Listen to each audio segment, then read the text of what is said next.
Hello, everyone. My name is Dr. Yonit Arthur. I'm an audiologist and coach. You are on the Steady Coach. Today, we're going to be talking about how to know which tools to use for recovery and when to use them. I know that I have hundreds of videos at this point on my channel, and there are experts everywhere, some of them with conflicting advice about what you might need to do to recover. And this often makes it feel like recovery is confusing or impossible. Top that off with the fact that many of you watching my channel are also dealing with brain fog and anxiety, which makes it even harder to sift through and sort through all the information. And to make it even more difficult, I've also recently been putting out some more advanced videos on some more advanced topics for people who need to dive really deeply in order to recover from their symptoms. And if you're newer here, you might have gotten the impression, if that was one of the first videos you saw, that you're like, I have to completely change myself and not be who I am in order to recover and heal all of the emotional wounds I've ever had. That is absolutely not the case. No, for most people, those advanced tools are not required. But then, of course, your question is, how do I know which ones to use? And that is what I'm going to hopefully be able to make clearer for you in this video. So, in this video, which may be a bit of an ambitious video, but I'm going to give it a shot, I'm going to give you my take on the entire recovery process step by step with sort of a decision tree so that you can know whether you need to move on to other tools or if you just need to give it some time or if you need to stop working on recovery and go live your life. So, this video is for anyone with neural circuit symptoms. And if you're new here and you don't know what neural circuit symptoms are, first of all, welcome. Please be sure to subscribe to my channel. I release new videos every week. But what I mean by neural circuit symptoms are medically unexplained chronic symptoms that can't really be treated effectively medically because they have to do with how your brain is interpreting information. So, here on my channel, I'm speaking primarily to people with PPPD or persistent postural perceptual dizziness, MdDS, mal de Barkmont syndrome, vestibular migraine, but I'm speaking to any of you who have neural circuit disorders, especially those that affect the primary senses, such as visual vertigo, visual snow syndrome, complex migraine, post-concussion syndrome, functional neurological disorder, and tinnitus and hyperacusis. I have a lot to cover in this video, so I'm going to skip the basics of predictive coding and how neuroplasticity works for this video. If you need more information on the basics, please pause this video and watch one of the videos that I'm including in the video description related to the symptoms that you have. So, step one for everyone, no matter what symptoms you have, no matter how advanced your symptoms are, is education and addressing doubts. The first thing you need to do to recover from chronic medically unexplained symptoms, neural circuit symptoms, is to understand that there's actually nothing wrong with you. Yes, you're having real symptoms, but there's nothing irreversibly wrong. It is a brain programming issue, and recovery is possible. Many people actually get stuck right here. They either just don't believe recovery is possible or they stay in the information gathering stage forever. So, first of all, if you don't believe recovery is possible, then your brain will continue responding to symptoms and triggers with a threat response, and you will not recover. End of story. But for those of you freaking out and wondering, do I actually believe? That belief is on a spectrum. So, on one end of the spectrum is no way that could be true. And on the other end of that spectrum is just complete certainty. Many people fall somewhere in the middle, and you're trying to get to somewhere in the middle. If you are somewhere in the middle, meaning you've learned enough to accept this is a neural circuit condition that you have. Recovery is possible, and recovery is possible for you. You can move on to step two. But if you're not there in the middle of the spectrum, it's usually because of either not enough education, in which case you need to learn more, watch more videos on my channel, or because of doubts. And if we're dealing with doubts, usually the solution is not more education. So, this is the first place where people get stuck. They realize I'm having trouble with this belief thing. I'm not really in the middle of the spectrum. I'm really sort of on the end that's closer to no way. And I'm trying to gather as much information as I can to convince myself it's possible, but the information just doesn't sink in. More information is not the solution at that point. So I divide doubts into two categories: doubts that require more information, meaning you just need to educate yourself more, and doubts that are what I call possibility doubts, meaning they're doubts that sometimes pretend to be doubts that need more information, but actually, no additional information is going to convince you the doubt is coming from a deeper place. And here's how you know what kind of doubt you have. If you already believe recovery is possible, but I don't know what to do and I'm overwhelmed, you're in the right place today. This video is going to help, as is the free course. It is linked in the video description, 100% free. It outlines this entire process step by step, so you don't have to sift through all the videos on my channel. Just visit the link that's in the video description. But if the doubt in your mind sounds more like recovery is possible, but not for me, or recovery might be possible for some people, but I'm not sure I can do this, that's a little bit different. And I have a video that addresses how to work with these what if I never recover doubts that walks you through this process step by step. I will also link to that video in the video description.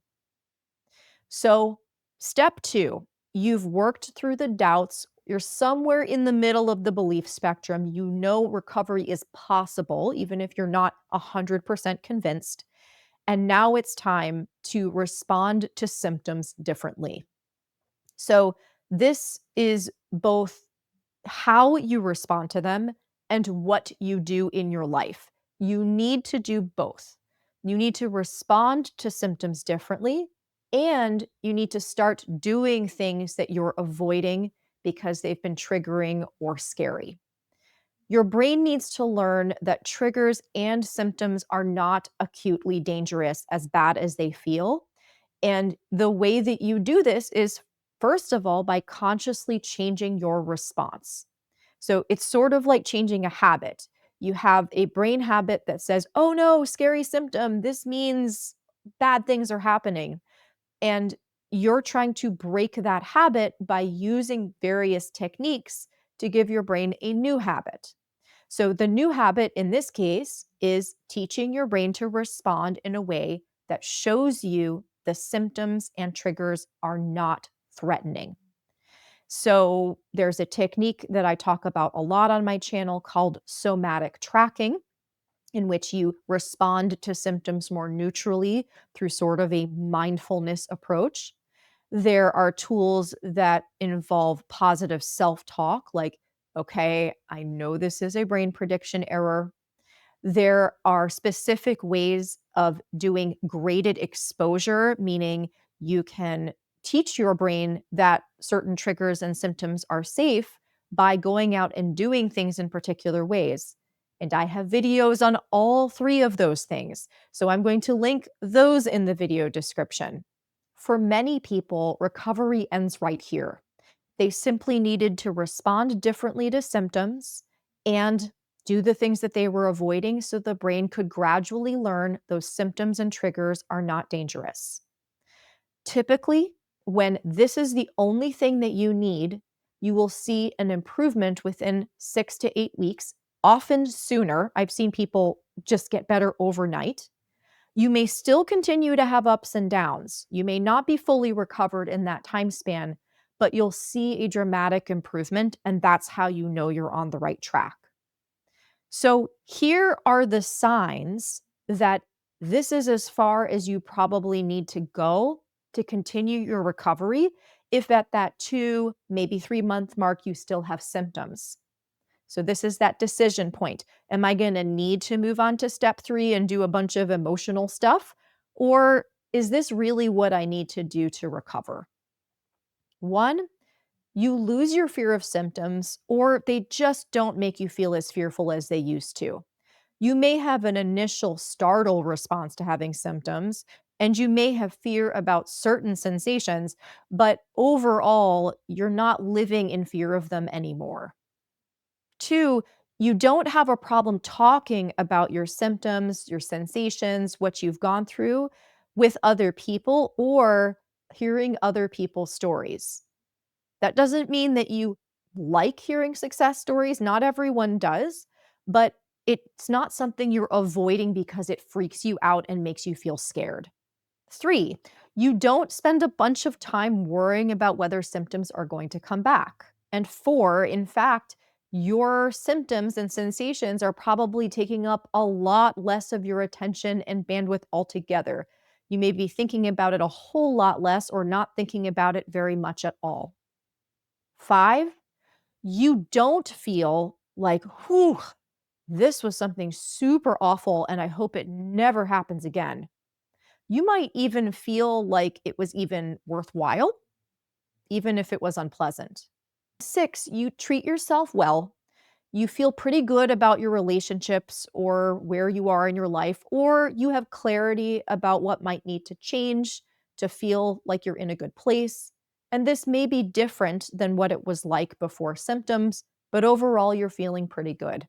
And seven, I think this is very important. You have a decent idea of why your brain may have been vulnerable to symptoms before they started, and you've addressed whatever that thing is. Many people who stop here, who don't need to move on, had an acute stressor or a period of stress that was unusual for them, that dramatically affected them, and that period of stress has now been dealt with. Or sometimes people had a very prolonged period of stress, but they were already in the process of changing or updating their perspective or their life. So that's already been completed and they're ready to move on. So, bottom line here, if symptoms have not changed, you're still scared to death, and you're still afraid of recurrences, or you're still afraid to hear other people's stories, even if symptoms have come down, that implies we need to move on to step 3. Step 3 is all about the stress bucket. The stress bucket is a metaphor I use to describe how things that have happened to you in your life affect how your brain responds to threat. The more stuff in your bucket, the more sensitive your brain becomes to threat. And the more likely it is that your brain will then make errors in how it responds to symptoms and triggers. This explains why step 2 may not have been adequate for you to recover. If your stress bucket is full, your brain is still very sensitive to threat, even if you're responding differently now to symptoms and triggers. Ultimately, what we want is for the bucket to drain. As the bucket drains, your brain becomes less sensitive to all sorts of threats and stressors, and it won't jump to the conclusion that anything that happens is a dangerous thing. So that means that it can more easily revisit the lessons we talked about from step 2. Symptoms and triggers aren't dangerous, and that becomes much easier. So, to learn more about what stops people from recovering at this stage, I have a video about what stops people from recovering. I'm going to link that in the video description so you can go through it and see if maybe certain things on this list aren't fully addressed yet. But this is also where people get super confused. They understand the entire explanation I just gave you, but they say, how in the world do I empty my bucket? So, this is why I use the metaphor of a bucket, because It means that you don't have to fix any one thing. There are lots of things in your bucket. This means that you can work on anything that is stressing you out and that's going to help you. We're just trying to get some things to drain out of your bucket. And the good news is that this bucket is much more about how you react to stress than the stressors themselves. I have two videos that are really going to help you out here. Both of these videos address non negotiable stress, stress in your life that you can't change, or current events that are out of your control. These are not the most popular videos on my channel because stress is boring and people want to talk about things like emotional release sometimes. But I really think these videos are gems. They will teach you how to live better with the situation that you're already in. Another thing that I think you should consider is emotional literacy. You want to learn how to feel your emotions because that's going to lead to less stress when you know how to meet your own needs. That doesn't mean you're going to run around self monitoring, how do I feel all the time? But there are ways of getting in touch with your emotions via thoughtful practices that will help point you in the direction of what things in your life might need to be updated or changed that don't require constant self monitoring. So, here I want to recommend the book Living Like You Mean It by Dr. Ron Frederick, a great resource also in the video description. At this stage, treating yourself a little bit better with some self compassion is tremendously helpful because that also reduces the impact of stress. Other tools that people use at this stage include tools that help give you insight, like journaling or meditation practices or therapy. And the reason these things are helpful at this stage is that they will help you untangle what in your life you're doing that's making your stress worse. It teaches you to take control of your stress in a different way so stress has much less of an impact on you and your stress bucket can drain.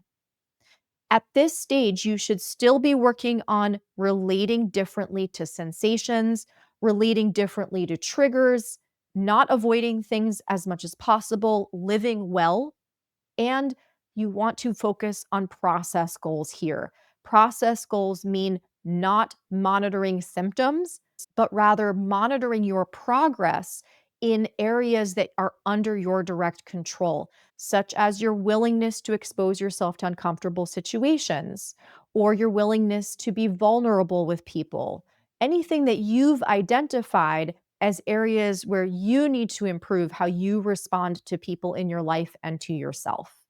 If things start to change here and you start to feel better, you're done. And I'm now going to give you some ideas for what this might look like so you know whether you're good to go here and need to keep just doing what you're doing, or if you might need to move on to the next step. One indication is you already look at this entire experience differently. And you may even say to yourself something like, wow, this has been bad, but I can really see what I'm getting out of this. And while I might not be fully glad it happened, I've really grown and I'm getting something good here. You fundamentally may feel different, stronger, or more courageous. Two, your focus here will probably shift from trying to stop symptoms and sensations toward working on yourself. And as that happens, the symptoms tend to go on their own without a bunch of work from you. So, having a sense of contentment and an ability to just let things take the time that they're taking because you're working on yourself and feeling better in yourself is a really good sign that you are good to go and should keep doing what you're doing and don't need to move on to the next stage. Okay, so maybe though, what's happening is you feel stuck, you know what to do and how, but nothing's changing, or you know what to do and you can't actually change. You're trying super hard to change your habits. You even know what habits need to be changed to get better, but no matter how hard you try, you can't change those habits. And also, you may notice emotions just keep coming and you feel like you're just swimming in them, spinning in them without them ever changing or shifting. So, you need to give this some time. But if you have these signs rather than the things that I just said a few minutes ago, that's a sign that you may have a rigid stress bucket and need to learn more. And this is where the advanced video series, which I'm going to link in the video description, is actually relevant to you. For the vast majority of you, the things that you need to do to recover are all covered in the free course and in steps 1, 2, and maybe 3 of this video. You are not going to need to go into any of the advanced material unless you're super interested in personal growth and change. So you're welcome to look at it. But if you're new here, full of anxiety, trying to get better from symptoms that have just taken over your life, start with the things that we talked about in this video, take the free course, and watch some of the 15-minute videos I have on the channel, as well as some of the success stories. For the vast majority of people, that is all you need to do to achieve lasting recovery from neural circuit dizziness and other symptoms. I hope this was helpful and thank you so much for tuning in. Questions and comments, please drop them below. I'm looking forward to hearing from you. Please like, share, and subscribe to my channel. This is how I reach more people and let them know there's hope. I want everyone who has neural circuit symptoms to know that those symptoms can be reversed with simple, easy, and free tools. Thank you guys so much. Take care. We'll talk soon.